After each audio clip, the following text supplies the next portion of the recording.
saya ingin merujuk kepada satu perkara juga di mana saya rasa sangat malang kerana di kawasan saya ada satu projek yang bernilai 100 juta ringgit, satu projek persimpangan bertingkat di persimpangan Jalan Tun Razak, Jalan Pudu, Jalan Ceras, Jalan Chan Shaolin.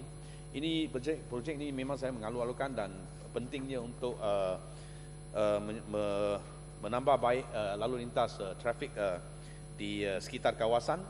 Tapi memandangkan projek ini akan mengambil tanah kedai-kedai dan swasta, dan ada lebih kurang 50 hingga 60 lot tanah ataupun kedai terlibat yang mesti diambil alih, dan kerajaan telah bersedia untuk memberi pampasan mereka tetapi walaupun kerja ini sudah bermula berjalan, tapi saya ada mengemukakan satu permintaan kepada Jabatan Kerja Awam supaya satu penerangan atau taklimat diadakan kepada pihak-pihak yang terlibat dengan projek ini, yang menyebabkan mereka yang akan kehilangan perniagaan dan mata pencarian setelah lot atau kedai mereka diambil oleh kerajaan bagi memberi laluan projek. Tetapi permintaan yang tulen membina saya ini untuk kebaikan masyarakat telah ditolak oleh pengarah JKA DBKL. Saya tidak faham mengapa. Ini adalah satu perkara yang cukup dihinakan, dan sikap pengarah itu memang adalah sangat sombong, tidak prihatin, tidak bertanggungjawab, dan ini adalah juga bertentangan dengan hasrat kerajaan ingin menyampaikan, mempertingkatkan sistem penyampaian kerajaan dan juga bermesra rakyat, dan juga memastikan ketelusan dalam pentadbiran kerajaan. Saya minta satu penjelasan yang daripada menteri, dan saya bercadang juga pengarah JKA ini iaitu Puan Haja Siti Safur. Kalau dia orang yang tidak berkeprihatinan, saya bercadang dia dipecatkan dan digantikan orang yang pegawai yang lebih prihatin, berupaya dan profesional dalam menjalankan tugasnya. Betul. Saya juga ingin tanya, apakah sebabnya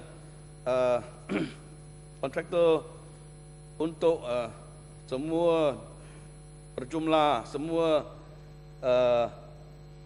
hentian-hentian teksi dan bas yang dikawal oleh DBKL di Kuala Lumpur ini, yang di tempat pemasangan iklan dikontrakkan kepada sebuah syarikat Perisign bertahun-tahun, tapi telah digantikan oleh sebuah syarikat lain yang dipanggil RIS Outdoor Worldwide Sdn Bhd. Apakah sebabnya di kontrak Perisign itu dihentikan dan digantikan oleh sebuah syarikat yang lain? Adakah Perisign itu tidak berkesan ataupun tidak membayar yuran-yurannya kepada DBKL?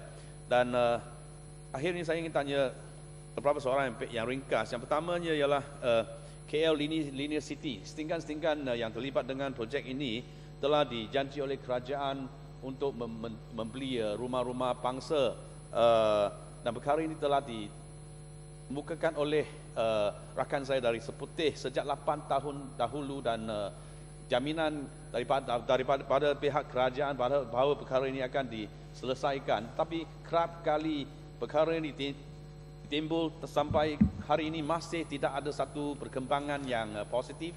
Saya minta penjelasan.